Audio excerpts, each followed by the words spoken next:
I haven't had too many people in my life, you know. I'm more used to it because I left home when I was 10, so, you know, I'm kind of used to being without, you know, anybody, really.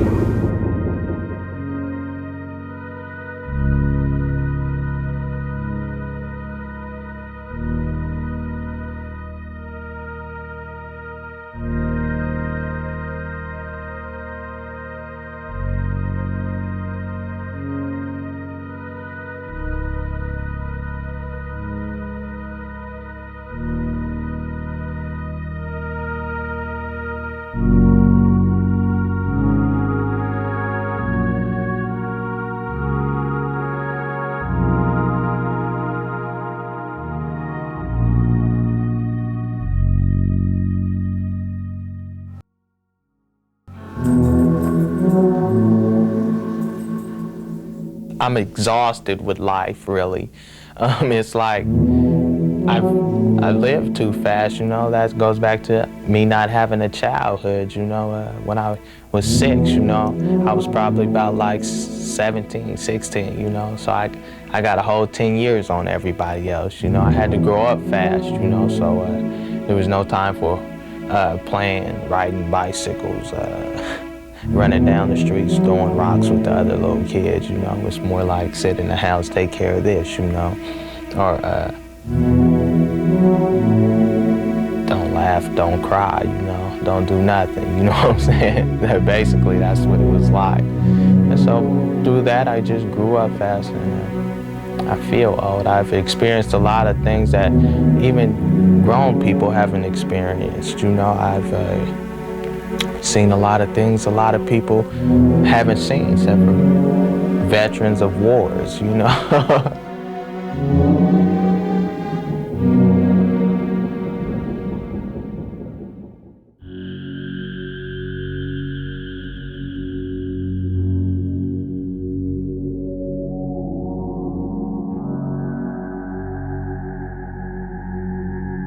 Security, this is SMP1, 1-on-1 from SMP to hit green.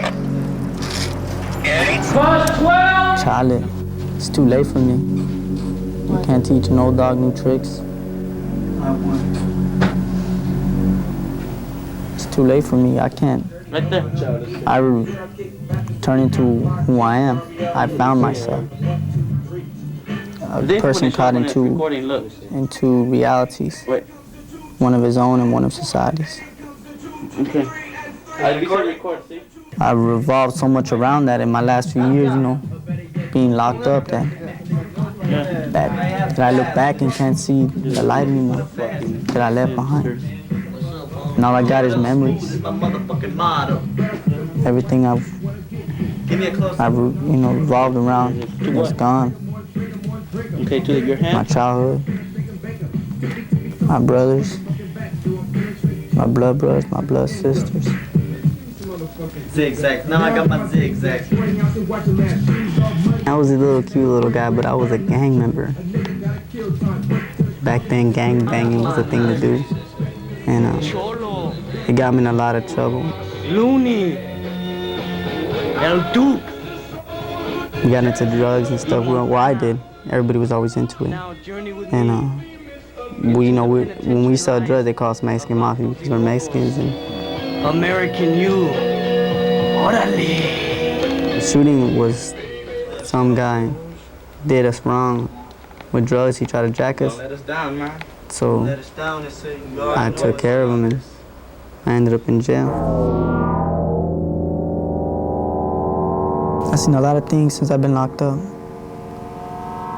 Jails, guys getting thrown out to ears, seeing blood all over the walls, every inch in your room, from a guy who just bit off half of his tongue. 2 of you in a room locked in. Now you smell his blood, and it's not the blood that bothers you. And nothing bothers you at all. Until the after effects. I said, why didn't it bother me? If I got numb to this feeling of gruesome, have I gotten numb to the fact that this guy just hurt himself? That's the part you start missing, is what happened to me. It's not what's gonna happen to me, it's what happened to me.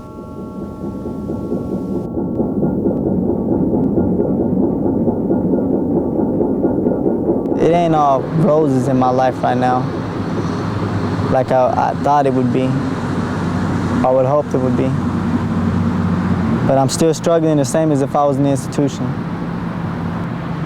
I don't feel the love these guys feel for the streets. I don't feel the love they feel for reality, as in, I mean, not reality, but the society. They feel their love, like they're needed, like they're wanted in the society, and I don't feel that love. I don't feel that needed and wanted to be in society. If I'm locked up, it don't matter. I have no transportation. I have no place to stay when I get out. I need to get a job. I want to succeed. I want to succeed. I'm going to succeed. I'm going to succeed. I keep telling myself that. So I got to do what I got to do now to survive. And I'm going to succeed no matter what it takes. I'm going to succeed. Next message. Left Wednesday at 9:57 p.m. Hey, this is Susan. Of course, we are speaking to each other's machine. Got a couple of pieces of news. I don't know if you've had any updates lately about Andy, but what I have heard is very bad. Andy was killed. He went back to Yakima. His enemies were waiting for him, and they shot him.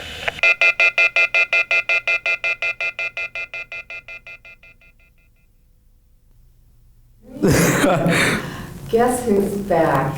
I'm back. Thank you. Please, no autographs. The only reason I left is because this guy's, was gonna smoke me. I said it's obvious that at that time he was serious, but he doesn't know where I'm at anymore, and I don't care to know where he's at. But it was time. Finish this time. I'm gonna get it over with because I feel that I can be doing something better. So have you already been released? Huh? Have you already been released? Yeah, I'm released now. Okay. No, bolsa aí, right? I love you, bro. Take it. Good luck, man. Play Medina. Dang, man.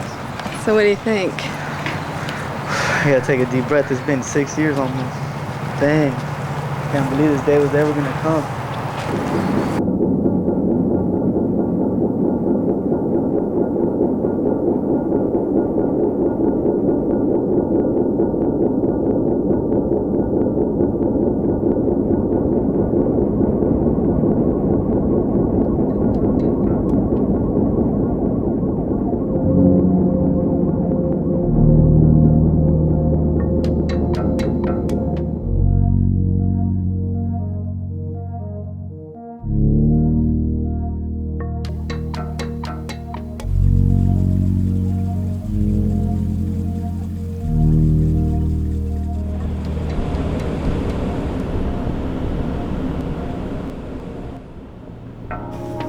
That right there is gotta be a memory forever. That, look at that. I was so young, didn't know what life was gonna throw at me. I didn't know it was gonna be so hard. I didn't realize. I didn't know what I was putting myself through back then. And even now to this day it's kinda different. But I was so young back then. I'm 31 now.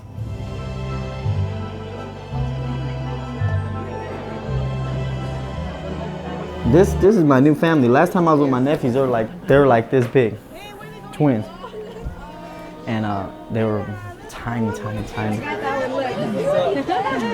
Look to my life. A life of the bitchiness and the psycho. Oh my new girlfriend, she's cool. She's older. She has to put up with me because she said I'm a child. She said, I don't know where you've been, but wherever you've been, your life just stopped there. I think sometimes the system takes advantage of people and builds people to believe that they're not going to be somebody in life, that they're not going to make it. That's a lie. Find something you enjoy and stay with it. And take that little piece that you just got and hold on to it. And don't let it go. I found reading was one of my biggest passions in jail. And a lot of my friends didn't like that. They didn't know about it. When they did see me reading, they're like, come on, let's go out, man. What are you doing? Let's go lift weights. Let's go hang out. I'm like, man, but I like this Huckleberry Finn book. And then I come up and tell my friends, hey man, I'm reading Huckleberry Finn, dog. Charlotte's Web's about to end. I'm on the 3rd chapter. Come on, man. Can we just wait, man? The pig's about to go do something. We can't do this right now. I know you're gonna go stab Johnny, but I can't do it with you today, okay? I got 3rd chapter. I'm almost there. I'll be with you guys in the yard right now. Johnny can wait. He'll be here tomorrow. He's got 10 years to serve.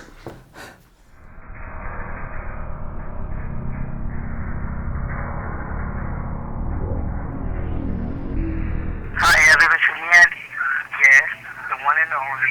I'm calling again to let you know that I miss you and everything. I'm at the men's home, and I am the staff here at the men's home. So I'm number 1 here at the men's home.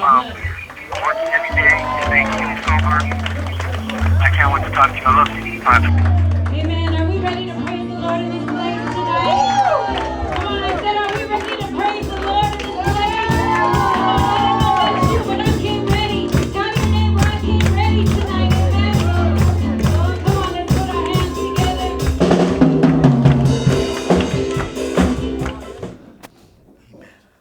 All right. Just got down to a point where nothing was working, and I seen myself going nowhere really quick. I didn't know where I was going. Like, I knew I was going to go back to prison, and I was on drugs, and I knew that that was it. You know, that was my options. I didn't have any other options, and I did something I'd never done before. I've heard that, you know, God changes lives, and I asked Him into my life, and after that, it's a lot of different things happened. You know. I mean, I had to take the first step and walk away from what I knew and get myself involved with something that was going to give me purpose and direction in life.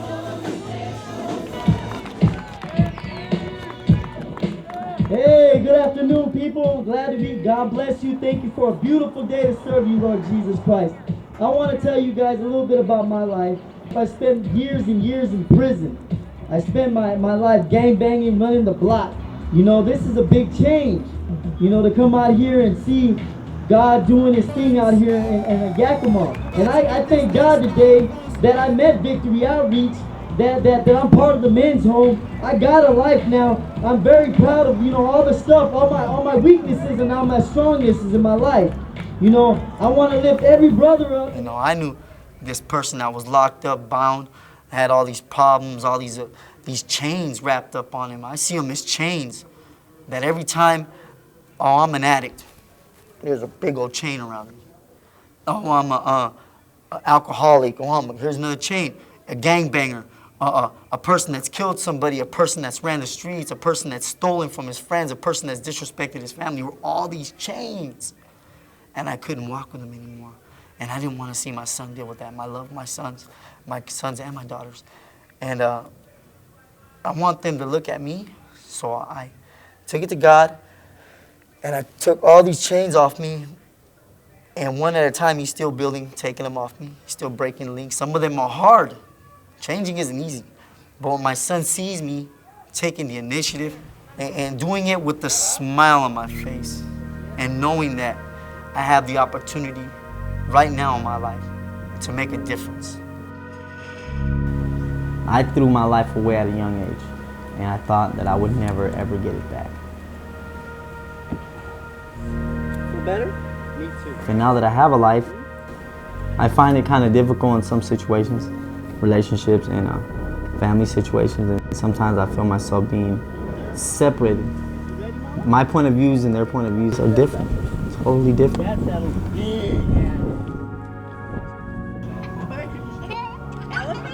Elephants? They're gonna bring elephants to the school, Mama? Yeah, and tigers. No tigers? Oh, I don't understand. They're gonna bite you. He thinks life's a joke. That's what it is. He thinks life's a joke. Because right now he ain't got nothing to pay. He ain't got nothing to do. I have to pay rent where I'm at. $200 is a lot for rent. I ride horses for a living. You won't know until you pay your bills. Until you do what you gotta do, take care of your children. Man, that's the thing is that Everybody puts themselves in the position where they have to do those things. I have to. It's life. That's life. That's life. Life isn't for to people be, that want it to be like out there. that. No, life isn't to be gang banging. Life isn't out there to be doing drugs. I It ain't out there to be get that, partying. You know what? You could party. You could do whatever you want. It is that you want to do. Anything you want as in long life. as you pay your bills and pay Be your dues. responsible. Be responsible. Is But what I it am is. responsible. Andy, To my level of responsibility, I'm that's your responsible. level. That's your perspective. Right? There's a lot of other people that don't do it that way. I just don't do it. There's like a that. lot of people that don't do it that If way. I had it my way, That's if you had it your way. that's right. That's You if I had don't it. have I it don't. your I way. do have it my way. My way though. I don't try to tell you what to do with your life. All I want you to do is be happy with your life. And I'm trying to show you how to be happy. Are you But happy? yeah, I'm Are alright. you're happy? I'm okay. You're happy. I'm okay. Okay. I'm here. I'm with you, aren't I? Well, what about another day when you're not? Well, I can't make you happy every day. That's why you got a wife. You know what the fuck I mean? I'm Quit acting happy. dumb. I'm okay. I'm not.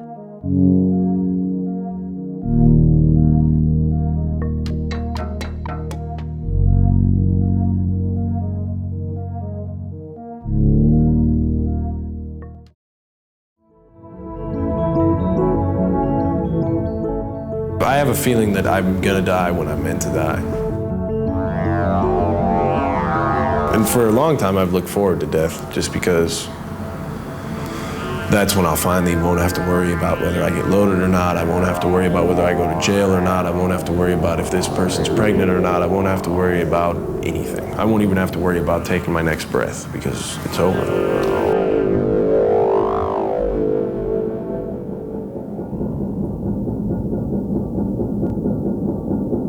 I'm an alcoholic. I'm an alcoholic and a drug addict to the umpteenth degree. If you have it, I'll try it, and you could never have enough of it. I want to know how I got in the situation where I'm at. I want to know why.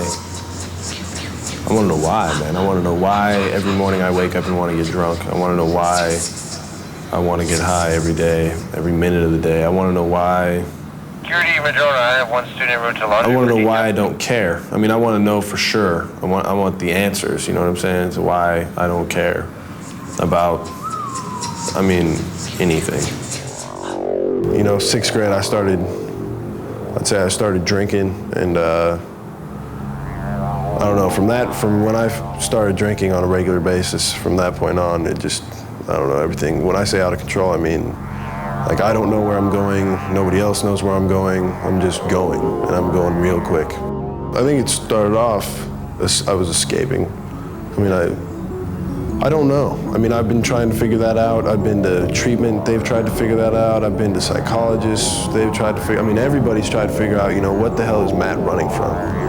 And I think, I mean, I got here and I think I finally realized that I've been running from me. The pharmacy was just my emotions. I mean, whatever I wanted to feel or experience, I'd take something for it. And I mean, I got really good at it. After a couple overdoses and figuring out what didn't go together, I got pretty good at it. And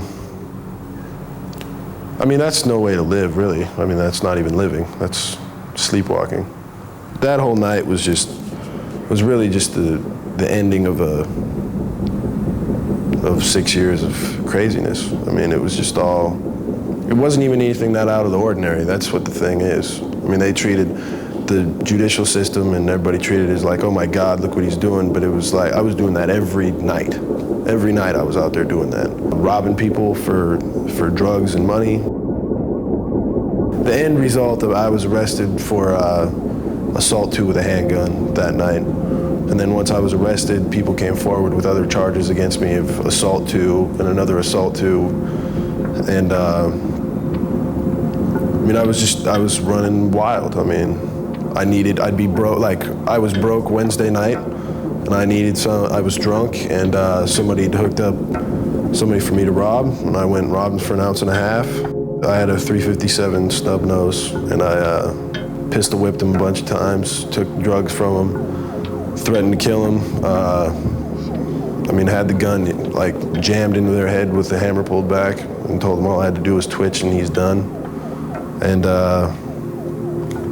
I don't know, just basically made these people believe that they were going to die, and then got out of the car and left and laughed about it. And, you know, I came up and they were shit out of luck.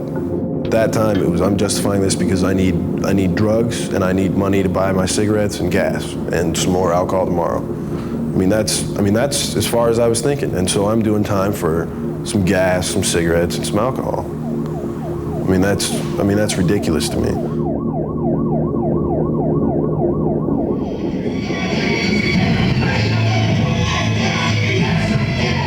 I'm feeling good about what I'm up to all day long. Like, I look forward to the next day, and that's hard to get it like that in here. It's pretty much all artistic things.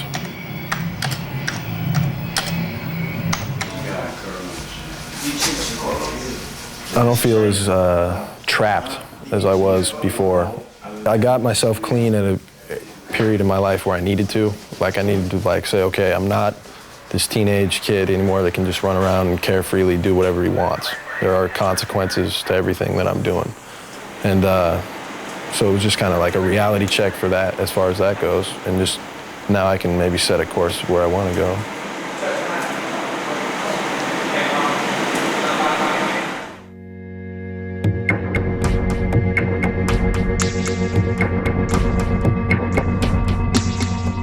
Well, I've been out 6 months, and so I'm kind of off my cloud 9, that everything's going good, and it's great to be out feeling it's kind of worn off and the real world's kind of sunk in. Like having a job and financial worries and what am I going to do, and resisting the temptation of free money. I thought I had it all figured out when I was at Green Hill. I thought I had the solution to all the world's ills, but now, I mean, I don't know shit. I don't know anything. I'm just one more tadpole trying to find my way, trying to make it through this world, just like everybody else is.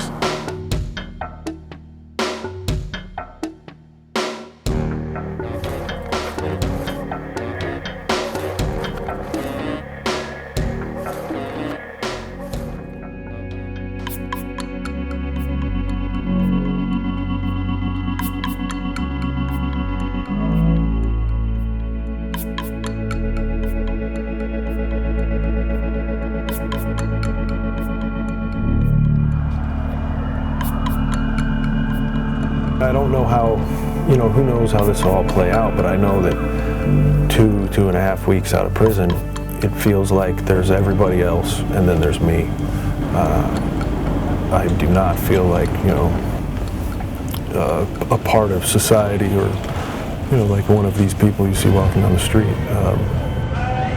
It's strange being out. It's a big shift. It's, environmental. For everything from, the noises, the movements, how people are dressed, how people carry themselves, how people talk, the food. It's culture shock. I feel like a third world national who's come to America, to visit for the first time, and it's the land of plenty. It's overwhelming, is what it is. It's overwhelming. I am tired. A lot of this stuff has worn me out, I'm tired, I'm wore down with the interpersonal relationships. I'm wore down by kind of the repercussion of the actions that I've taken. Some days I feel a lot older than 32, I'll tell you that. I mean, I think about, God, it'd be nice to, be hitting retirement right now. And 32 is kind of the prime when a lot of people get rolling. But I kind of put so much out there and so much on the line to begin with that, some of those falls were hard to take. The loss of a child, prison time, these aren't, this isn't fun and games. You don't walk away from those experiences feeling refreshed. Life seems a lot more fragile now. The realization that it's easier for things to go wrong and for the consequences to be, all-consuming. There's plenty of guys that you meet in the penitentiary that, you know, made some decision when they were 19 years old and they're never going to go home because of that decision. I went into Green Hill kind of, you know, this confused kid dealing with a bunch of addiction issues that maybe because of his addiction issues got pushed to the fringe of society and involved in some nefarious activity. And I came out of Green Hill with, you know, understanding that crime could be a career. Since I've been out, I've had to go by where Green Hill was, or it currently still is. They've totally torn down the whole institution, and they've built a prison. Even the sign that used to say, you know, Green Hill School for Boys since 1875 or whatever, that's gone. And it's a prison. What we're saying, basically by our actions as a society, is we're going to create, you know, harsher conditions with harsher consequences, made by offenders that don't even understand necessarily the consequences of their actions, and we're going to take away large chunks of their lives. And what you do when you do that is you take a child and you put them in an adult circumstance that most adults couldn't deal with. You know, this trip isn't over. You know, I got 6 years inside and it followed with 3 years of parole. So I mean, it's still a game to be played for the next 36 months. So by no means, you know, am I a free man doing whatever I want. So that's what I have to deal with right now.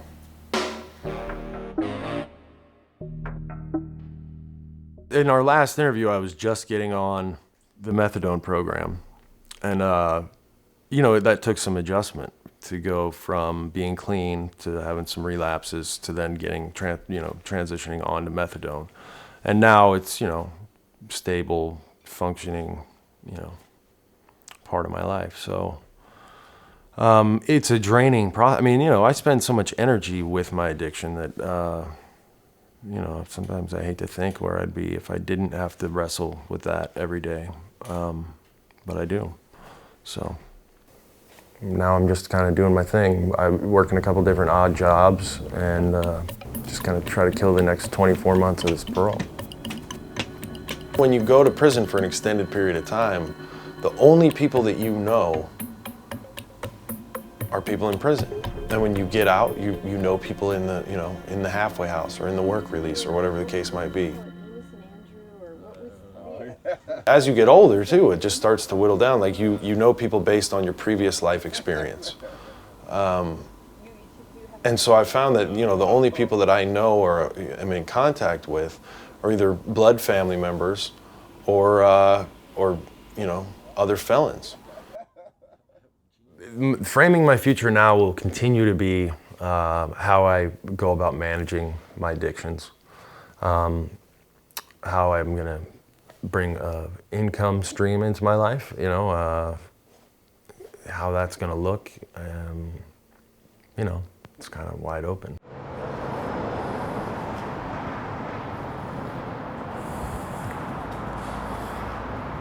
So, yeah, I'm at the Rainier, it's the old Rainier Brewery that Tully's has taken over now. And this is just kind of an outside courtyard that has been, it's locked normally, but kind of under invite. You get to get in here and paint. You know, certain people can. And I'm kind of trying to work the mural graffiti thing into what I do for a living. I've been approaching different businesses for doing murals on the side of their buildings.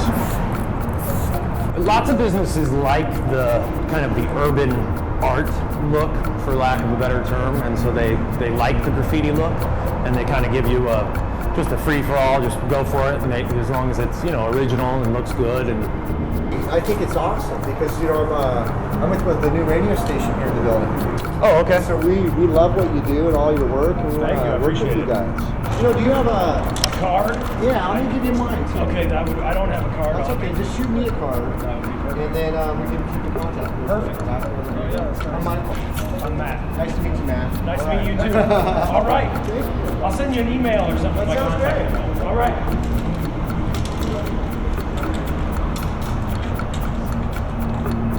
Anything missing out of my life right now? No. I mean, I'm right where I need to be. You know, I would say I have things in my life right now that I'm looking to get rid of. You know, like parole. I'm, 24 months, and I can kind of shed that skin.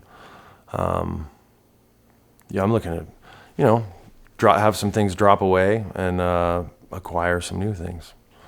So I'm excited about the future. I'm looking forward to what's out there and what we have coming for us. Did you ever think this was going to get done?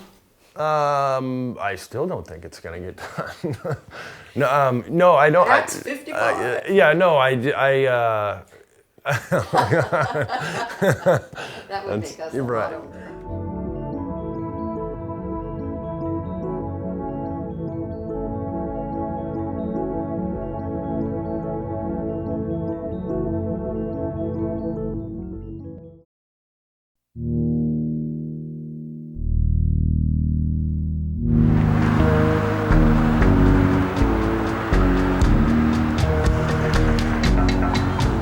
Here I am in the mix of it, 12, 13 years old, hanging with people who was 18, 19, 20. And all I was doing was soaking up game from them, learning the street life. And eventually I started selling drugs, and it didn't work for me. I didn't have the patience to stand on the corner. This is supposed to be fast money. Well, it's not coming fast enough for me. So I decided to, strong arm people for a little bit.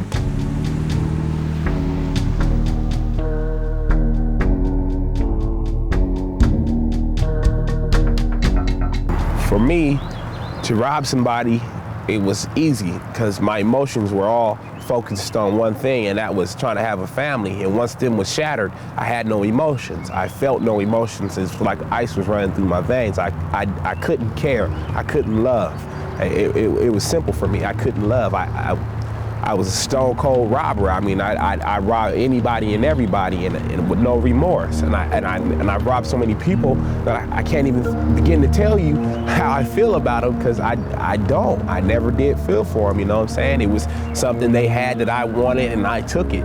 By any means necessary. I figured they would get over the loss or get over the trauma of it. You know what I'm saying? Me being selfish like that. I know I wouldn't want nobody to rob my mom or nothing like that. But for me, I was robbed before too. I had a gun put to my head at the age of 14. I'm laying on the ground staring down the barrel of a gun, and I even cried because I didn't want to die. And I felt like I was gonna die, and that played a big role. If he could take it easy from me, how come I can't take from other people? And I took from him, the same person who robbed me, I took from him, and then I took from other people, and I just kept taking, and then the ice kept flowing through my veins. It was easy for me. I felt no emotions for people who had things and I didn't, because I felt like they weren't struggling, they weren't going through the same thing I was doing, they weren't on welfare, they weren't walking around with, the same clothes on. You can't even afford to buy food at the time, so you gotta eat, so you gotta do what you gotta do.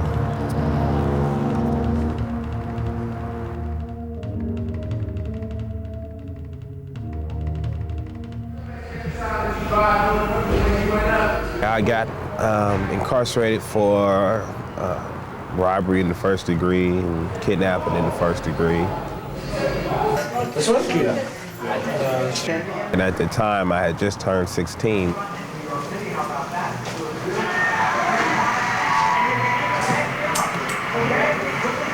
Free? Free? The light one, too.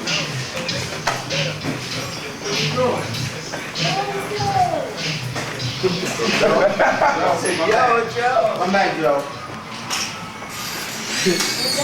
That's what I wanted. Ow, Joe. I didn't pick on it, Connor. Somewhere between that and having to serve 4 years in jail, and I became a realist. I realized that this is not the life that I really want to lead. I can't see myself doing 20 years to life in jail, and I can't see myself dying in the streets. Now that I got them priorities down, I'm pretty sure that I can live my life, you know, as a normal citizen. So. Deep down, everybody wants to change, you know. Deep down in the ghettos, you know, nobody wants the thing to be the same.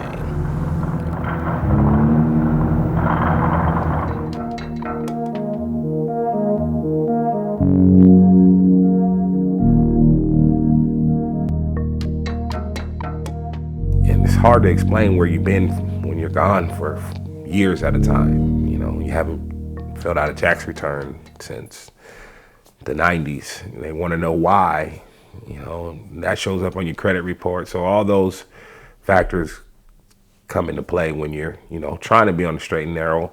Plus the fact that, you know, you were in jail and you have to account for that time that you were in there. So you put all that on an application and you start slamming doors in your face, and then you start having to worry about phone bills and food and clothes and keeping up with the Joneses. That's always in the picture. So that played a big factor on the reason why I turned around and just started selling drugs again. So it's a challenge to stay positive. It's a fight in itself. I don't like to give up. I don't want to quit. I don't want to feel like the system won. I'm always trying to beat the system, you know. Even when I play chess, I try to, even though if I know I'm checkmated, I'm like, there's got to be a way out of this situation, because you don't, nobody likes to lose. So I keep my determination on winning. Even though I've traveled down cheating avenues to try to win in this game, I've realized that, you know, you can't just cheat the game. You got to play it true and fair. So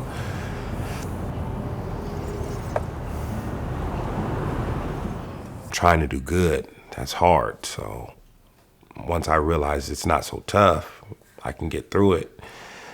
I just want to, my determination is telling me to, you know, get ahead in the game. Best way to do it is, you know, stay true and straight. Really?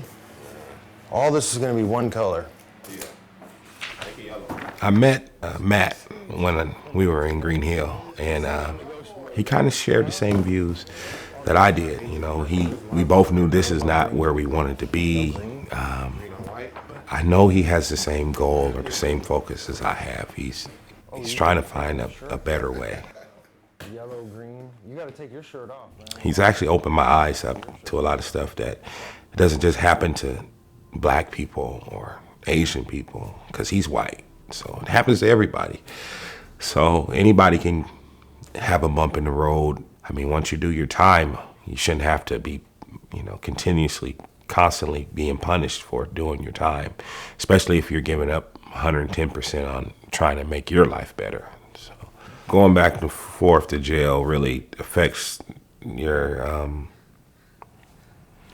life all the way around. It's hard to be a dad behind a telephone or behind a glass or through letters. Kids don't really understand. They just want their parents there.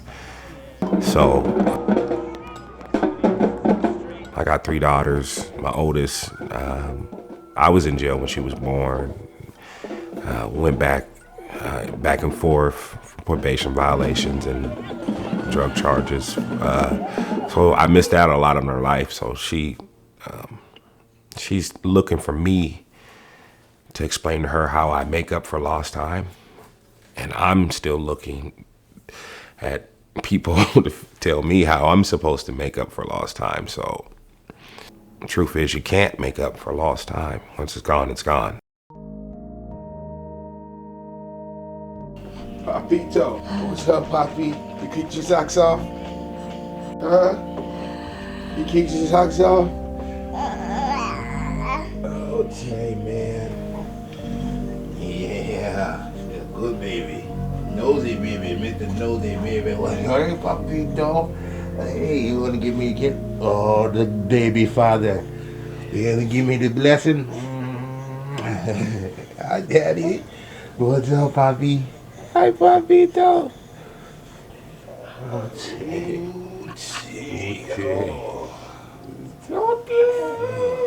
With my mom having to work to support me and my brother, she wasn't home a lot. I didn't have a dad.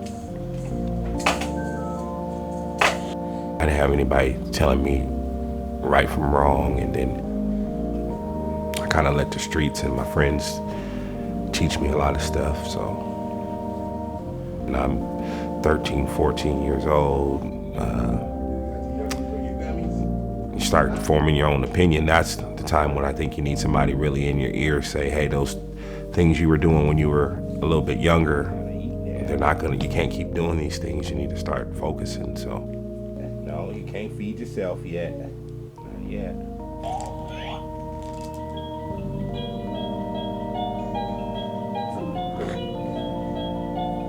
I think it goes back to me having a dad, a two-parent house. They always say a two-parent household is always better. One more. If he was there, mom wasn't, or vice versa, then maybe I would have had more parental guidance. There you go. You made it.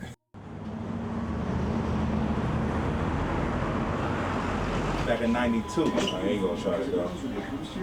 You ain't gonna jump over the pass, man?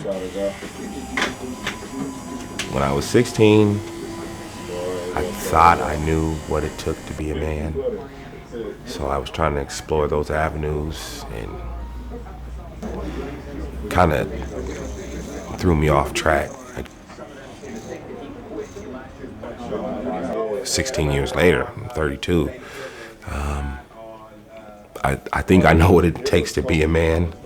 It's all about growing up. I mean, once you become an adult, you have to start worrying about responsibility. And I thought selling drugs or robbing people would help with my responsibilities. It took away from me being a kid. It sent me down a road that I'm still recovering from. I'm still trying to, like I said, make up for lost time or get back.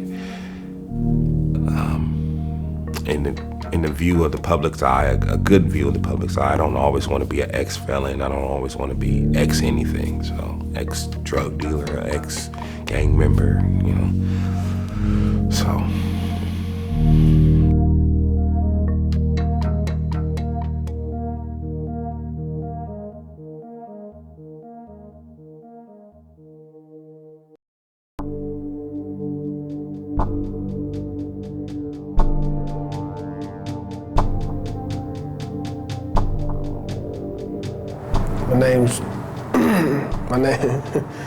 My name's Travis Ray Comes Last. I'm a Cinnabon hung papa in Lakota Sioux. I'm 19 years old. You know, there's a lot of things I still don't know about my culture. You know, I feel there's something in my life that's being left out. I don't feel whole. And until I know fully about my culture and traditions and all my ways, then, you know, that piece of me is gonna always be missing. My name's a live forever, that comes last family. I'm a native loaster, down for my shit, you could quote me, boy, you can't fuck with this. Growing up on the streets of Spokane, learning quick to take a stand. Ripping and riding for the family, there's no stopping me. It's ECG, East Coast gang. To me, being in the gang, the fast life, you know, easy money, that was what I got into it for. But, you know, easy come, easy go. You got your life. That's already easy. You know, getting in the gang, your life can get taken any day. Being in the gang, you never know when you're gonna die. I have friends who died in my arms. And, you know, back then it was, you know, the only thing that came to me was anger, retaliation. But now that I think about it, and, you know, now that my mind is thinking the way it is, you know, in a more positive direction, you know, that's sad, you know. So, you know, people gotta die like that, so young, You know, everybody got potential. And being in the gang, you don't have a chance to use that. People always told me, like relatives, you know, you're gonna grow up and be just like your dad, locked up all the time. You know, in a long time, I hated my dad for being locked up. And I always told myself that I wasn't ever gonna be like him. But now here I am, locked up, doing 3.5 years, and I got two daughters out there. And you know, I'm starting off just like him. He started off, you know, going to juvenile institutions, and here I am in juvenile institution, and just trying to get my life back on track so I don't end up like him. Security cosmetology, one en route to school. I just got a busy day now, from sun up to sundown, basically. From 8 to 4, I'm in cosmetology. Then from 4 to 10, I work at Rec.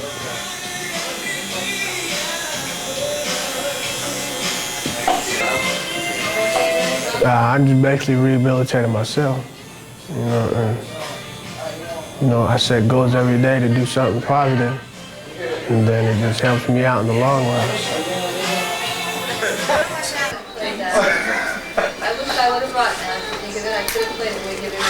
I can't compare with this man's threads. That's right. Let's take a better look here. Name brand t-shirts. Name brand t-shirts. I don't have that. That's Peebo Bryson. Peebo Bryson. City limits. Show you the shoes on camera too. Stacey Adams. Stacey Adams. Compare. Look. Ooh. See, I can't compare with this man. This man has got it all. The hair. My hair. Don Juan, you love him, man? Toothpick. He is the ultimate. He is the best. He's Daddy Cool. Nobody dressed flyer than Moses. Nobody. Joe Cool. Stand up and give us a spin. Give us a spin. Come on, give us a spin. Come on, Tyler. It's a quick little spin.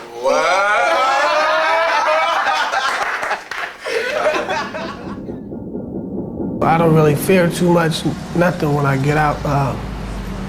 You know, what I do fear though is, you know, falling back into that, you know, gangster mentality, you know, thinking negative, hanging out with the, you know, old friends, you know, that's still out there gangbanging. If I get back around that and start hanging around that, you know, day after day after day, you know, eventually I'm gonna get back into that old cycle, you know, and that was pretty tough for me to break because that was something I loved to do. I enjoyed it, you know, excited me doing drive-bys, you know, police chasing me. To me, that was fun. You begin to like it because, you know, it's fast life, exciting. You know, you don't be thinking about the consequences and the people you're hurting.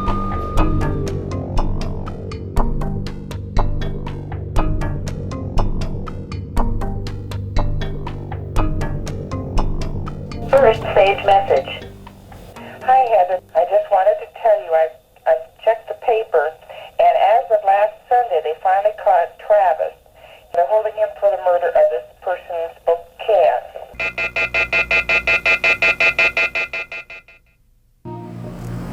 Prison changes you. Because with the amount of time that I got, you know, just the reality of it, you know, just like the bomb dropping on Hiroshima, you know, it just, you know, at first it didn't really hit me till after I got here, it was here, and, you know, and then it just came down one day, boom. You know, I got 51 years doing here, and, you know, this woke me up, and, you know, the only way I'm gonna ever get out is to change. There's not a lot of people out there that knows what it's like to, you know, take someone's life, and regardless of what circumstances you took it under, you know, cause the death, and you know, that's hard on me.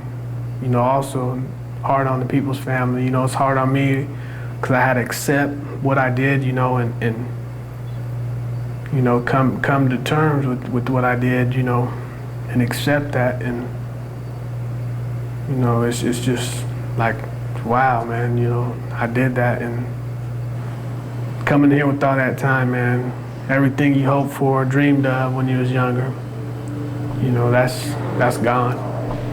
All you got to do, all you got is what you got in here, which is literally nothing.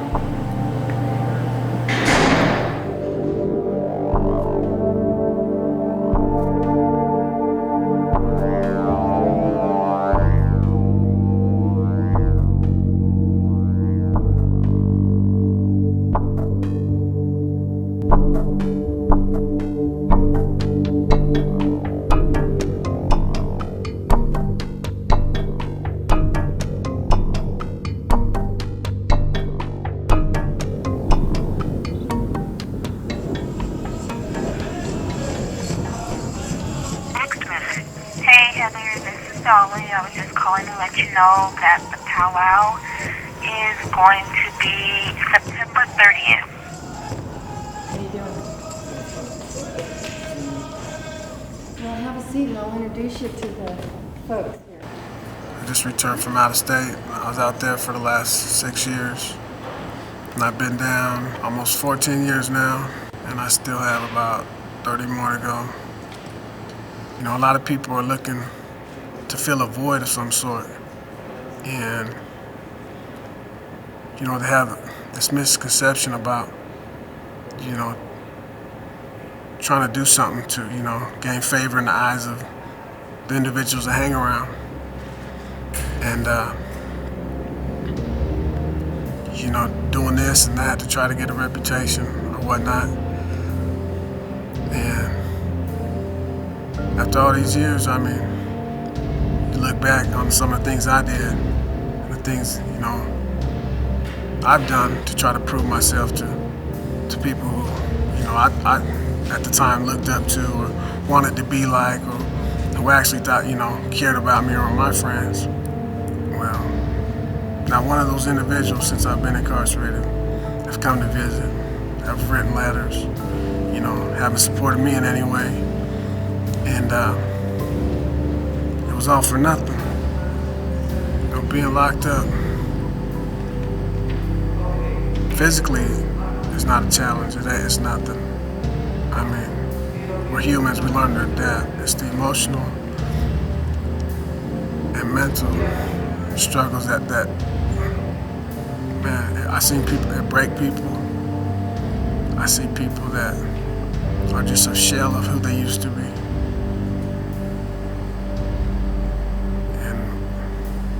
And it's just a cesspool of evil, darkness. I mean, it's just a statistic in here, a number. That's it.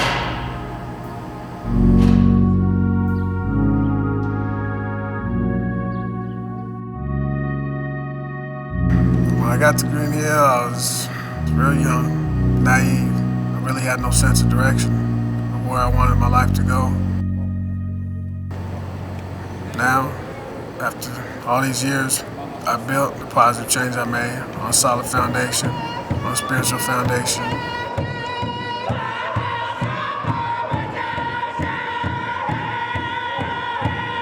And I find strength in a lot of our ceremonies.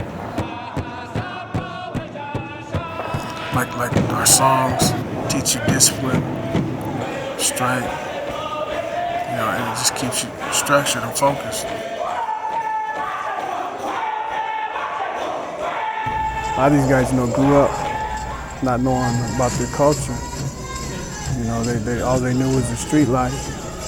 And so coming here and then learning their culture and seeing that fire inside them and the desire to you know, learn about their ways and our people, you know,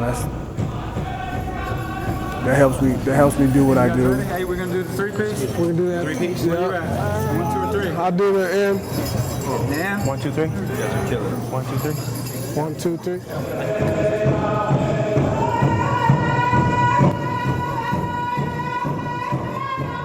Native, everything got to be in harmony with the next thing for it all to be strong and all to work.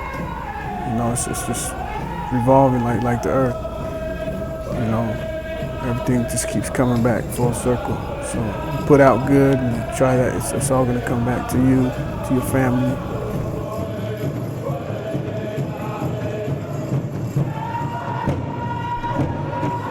The powwow, our sweat, it's one day that we're free from all this, that nothing else exists but that ceremony, that fellowship.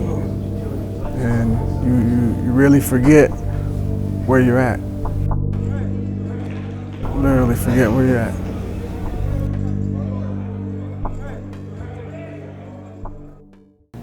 You've also had another really good thing happen in your life.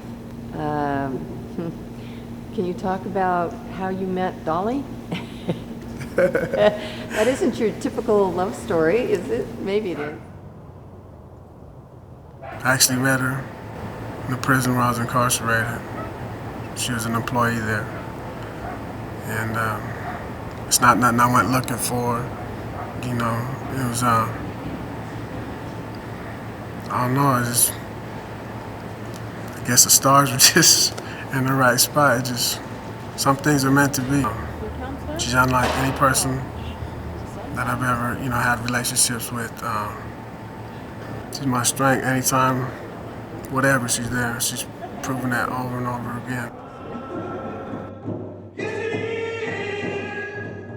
There's a lot of people, you know, seem to change in me, you know, and I see that look in, you know, my family's eyes that I've let down in the past, and, you know, they're smiling with their eyes because they see the things I'm doing. You know, that's my reward. That's what keeps me going.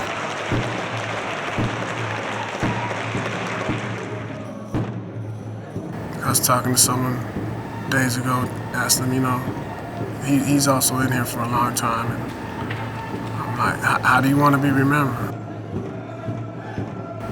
This ain't it. Just because you're in here, your life ain't over. I mean, you still make it worth something. It's worth something to, you know, the people you love.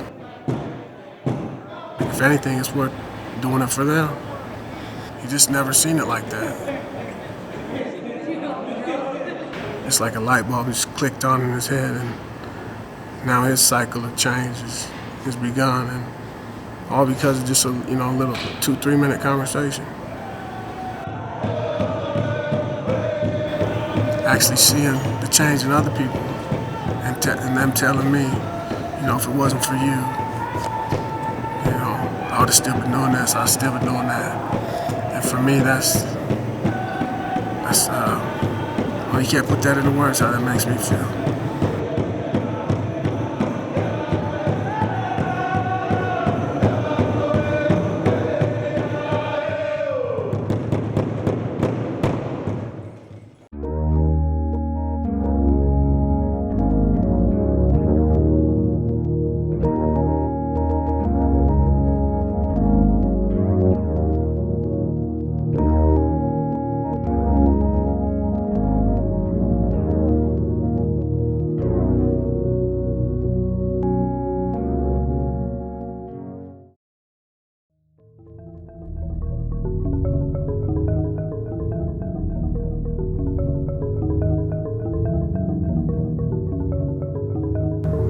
You know, when I left my house when I was real young, things just kind of, you know, went downhill from there. You know, went from a small town in Kent to living in Seattle, selling drugs, hanging out downtown and doing all this stuff. And, you know, I don't know, it was a life of not a 13-year-old to be living, for sure. Oh, there was times I slept in stairwells. In apartment buildings because I knew it was safe and locked in. I could hear stuff around me, and I would call my parents bawling, asking them to just let me come home and I'd do better, and they said no, that I couldn't come home until I shaped up. And I could never really shape up. I was on the streets and I was a kid and I was bouncing around and there was nothing solid, there was nothing rooted, I was just running. These are things I can't get out of my head, and you know, people don't understand that, you know, these things you can't just with 2 counseling sessions or being locked up for a year, they don't just go away. And the hatred in the heart, in your heart, doesn't just go away, just like that. They gotta work with kids to make them be kids again.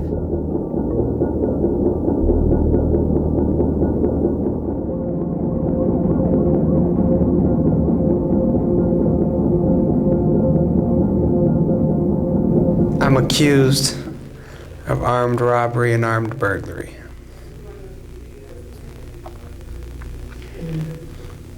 Some serious shit this time.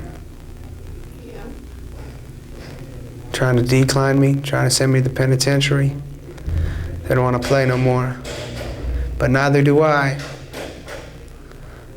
I want to play this little bullshit game, man. Coming the juvenile back and forth, in and out, on probation, you know?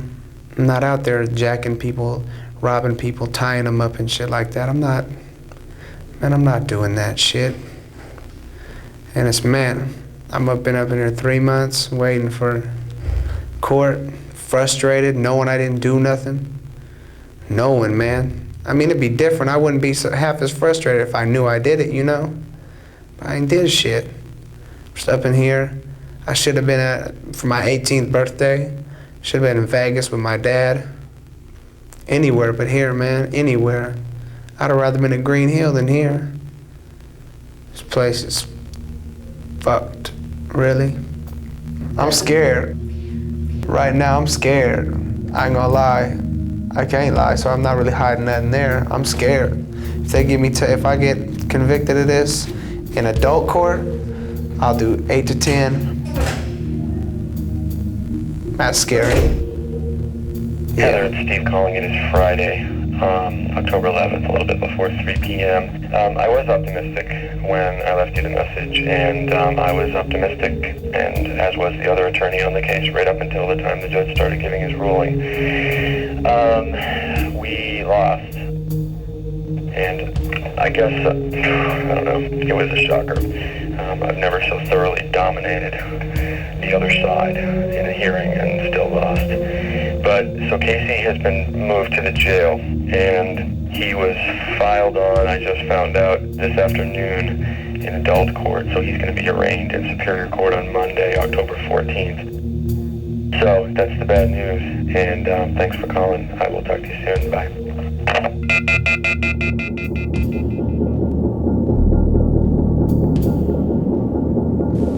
I did a lot of things I did. I did this robbery for revenge, money, and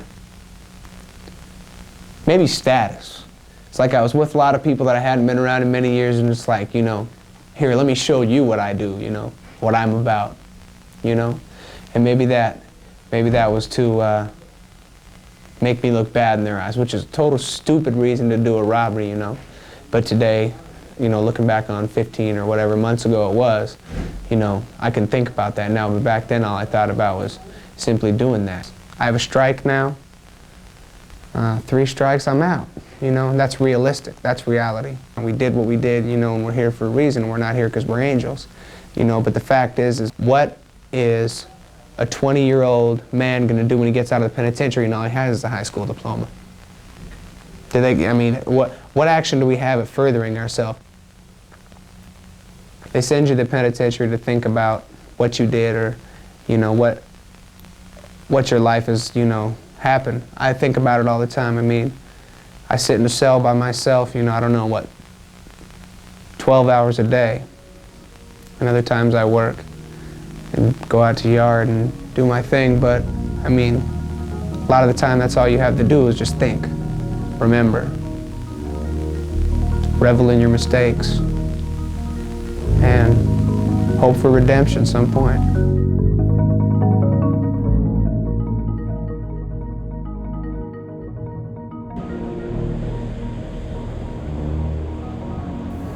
We are in Huntington Beach, California. Sunny, beautiful Huntington Beach, California. I made a resume when I got here and started looking to get out of building and into doing something back into the sales end of it like I was doing before years ago. Okay, busy at BossCon. That's okay. I'm in a good place right now. People calling me for work a lot. I enjoy the people I work with, so I'm in a good place work-wise.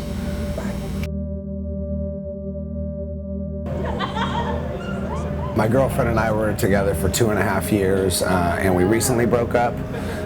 She feels like there are things that I need to do in my life, i.e. clean, not drink, not smoke pot, that these factors are demands that I have to grow right now and I have to do these things right now, or we cannot be together, or she needs breaks away from me. It wasn't the right thing for me. That relationship wasn't the right thing for me. I've grown all I can in that relationship, and now I have to move on and grow more and become better. And every human being should be allowed that space. Well, you're obviously pretty sad about this. Do you think this is also more than just the girlfriend? Oh yeah.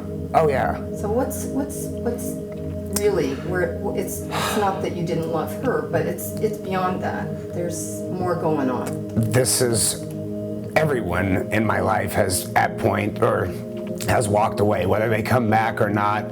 They find something in my life that is unacceptable to them, as my father did, my mother did, my brother's done it, and they go. And that's what hurts the most, is she was just another person that left. That's hard to say, but that's also... I constantly try to think of like the one factor that really was, that made it possible that I stayed out. I don't know if it was luck, because I haven't been absolutely perfect, but I have, I guess, been smart enough to know when to not keep going and not make a bad decision, and not sell drugs or not take easy money. I found a way to make money. I got a job where I was getting paid enough to survive. I didn't get a McDonald's job. I joined the union and started building, and well, it was a better way to make money anyway. I guess dealing drugs, I was never making $1,500 a week, and money that I could put in my pocket and I knew no one could take away from me. And it started to feel good cashing a check instead of getting cash from somebody for some vice. I guess it set in. Everybody needs to be able to survive. You get out of prison and people don't. You get out with $40 or whatever. You really don't have. It's like just enough money to go get some dope and try to flip it and make money. Luckily, I didn't. Just be you. Just be natural.